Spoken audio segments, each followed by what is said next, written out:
Okay, here I set the table. I bring out all the material I'll be needing. Here is our digital scale, and here's our mold, our keychain mold, our earring, and our pen, and every other necessary item like our gypsum sorry like our resin hardener and the epoxy resin. So here I'm trying to measure the resin. You put the resin first. Like I said in our first note, I said I'm using the resin of ratio 2 1, ratio 2 1 2 1. So, and I said in 2 1, if you are using a resin of 50, your hardener should be 25. And in this case, I'm using a resin of 50, so I just measure 50, and here is my hardener of 25.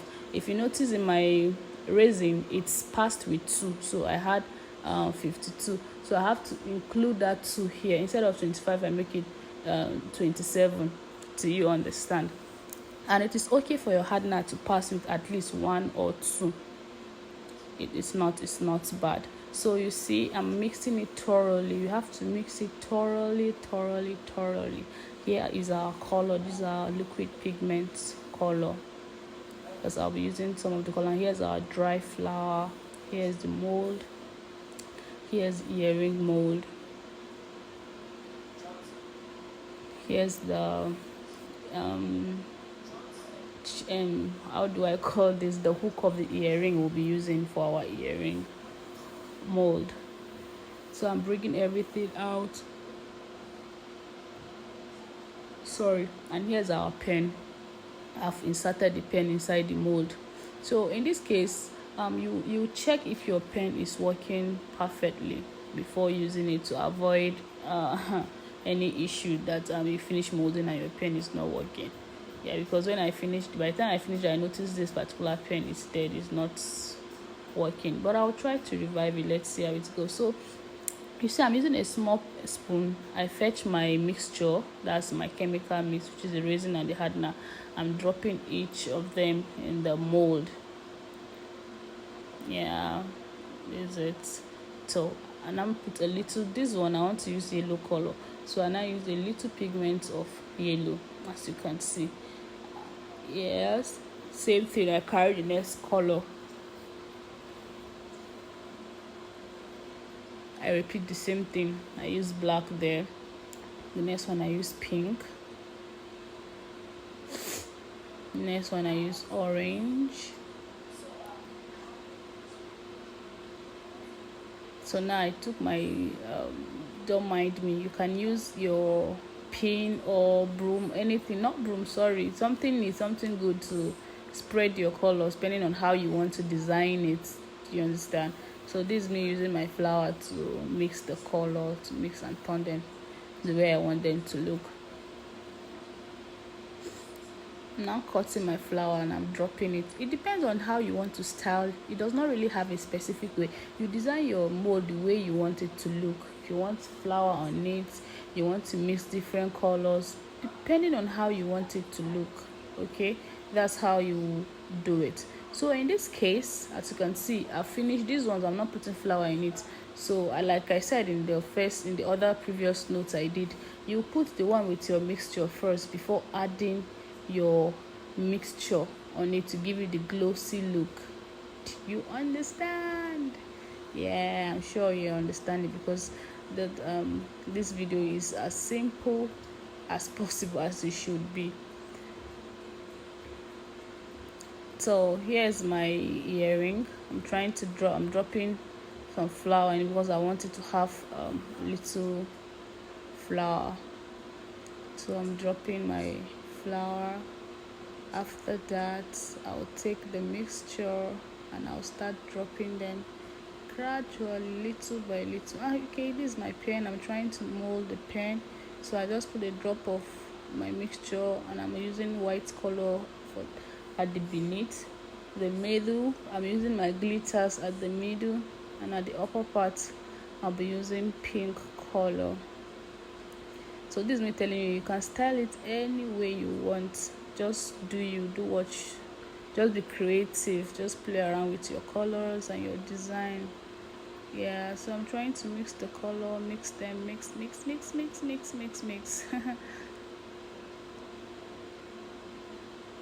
I'm now using pink for the upper parts. I also mix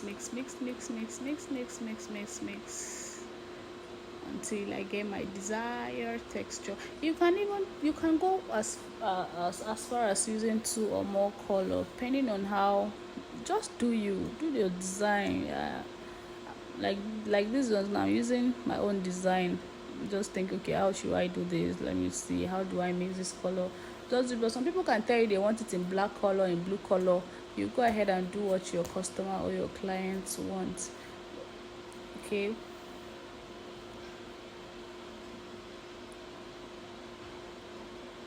So you see, I add my pigment. Did I just say pigment? My resin mixture as the last. Okay. When you're done mixing the ones with your color, you go ahead and mix your pigment last to give you a glossy look. Back to our earring. And I'm dropping little by little by little and little drop. Don't mind me. I just enjoy doing this work. Yeah. So I'm dropping color of my choice. Sorry, my hand was obstructing and I didn't notice. But I'm just dropping a little drop of the pigment. Sorry about that. Just a little drop of the pigment. Yeah, so I'm going with white. And this color, orange. And yes, we're done mixing. I now added my mixture, my resin mixture, and like I said, there's no resin without hardener and there's no hardener without resin. And if you over mix it, the quantity, you won't have a perfect job at the end of the day. Okay, so this is me using the iron of my earring. Sorry. You just carry your iron, you now insert it in the middle. Make sure you insert it perfectly, adjust it well.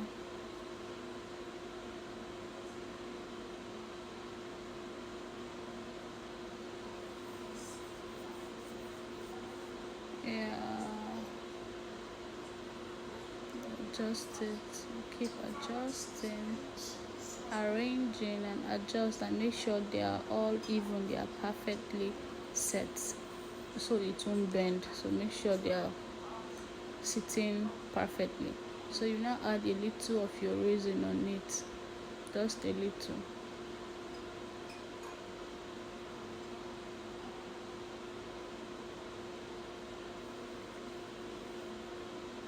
I don't want to waste my resin, so I have to fill the other mold left. I was thinking it won't go round, but it was more than enough, so I now decided to use the other mold. So it's good for you to have excess mold should in case your mixture is remaining, instead of you to waste it, because resin is expensive. So instead of wasting it, you just turn it in another mold and create something. So here, these ones, I'm using my glitters to do these particular ones. This one I use my brown glitters, the other one it's my blue glitters, and I mix it with the other brown to give me a sweet glit. So aside that, I'll still be adding a little pigment on it. Yeah, just a little pigment.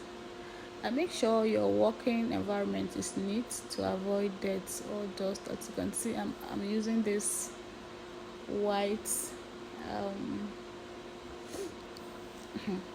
what do I even battery okay, I actually got this from they unboxed a item with it from a carton, so I decided to make use of it for my class to avoid any dirt. As you can see, it's high enough, so even if any of your material falls, at least not on the floor, on the ground for dirt or sand or anything. So yes, I added white to that blue glitter, and the other one I added brown because the glitter is gold, so I decided to put a little of brown. And I'm mixing and mixing and mixing. And now I'm done mixing, so I'm adding my hardener to it, my mixture to it, and that is it. We're done mixing.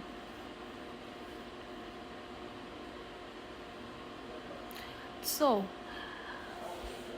I want to show you how you can attach a name or a design on it. So in this, I'm using a shiny alphabet. So you pick a name you want to spell from the alphabet you bought. So I'm using Niela for this, and here I am, I'm arranging the names on it. So aside from these shining glitters, you can also buy stickers from the market, or you get someone to create sticking stickers for you. When you are done with your work, when you are done with everything is fully dry, you remove your sticker and gum it on it. Okay, that's maybe if you are doing it for a birthday or for a wedding, you just meet a printer to print the name or whatever you want to write on it. That's for mostly, that one is maybe for birthday, you want to write the celebrant's name or gift or whatever, anything you want to write on it. So you see here I wrote Niela, and I'm showing you I use